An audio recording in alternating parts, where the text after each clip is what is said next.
While exploring an ancient volcanic region, I came across this raw, powerful piece of nature, a deep brown and white agate, resting quietly on the earth like a forgotten secret. This isn't just a stone, it's a story carved by time, pressure, and heat over millions of years. The deep chocolate brown body, wrapped with a milky white band, speaks of volcanic fire and cooling silence, the raw dance between chaos and calm. Agate like this is born in volcanic cavities, where mineral-rich water slowly deposits layer after layer of silica, forming those stunning natural bands. Each stripe, each crack tells a story of patience, of nature working slowly, invisibly, with purpose. This particular piece caught my eye because of its unique contrast. The brown part feels ancient and earthy, while the white layer running through it feels like a path of light, almost like a frozen river cutting through a desert of stone.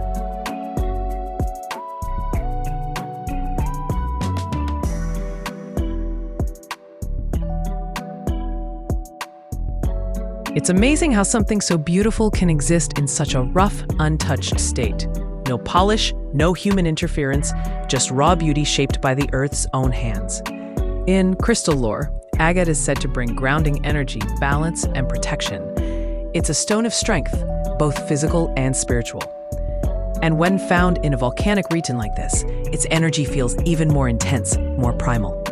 Sometimes I wonder, how many people have walked by without noticing it? How many years did it sit here, waiting for someone to stop and see its quiet beauty? Finding this stone reminded me of something important. Not all treasures shine.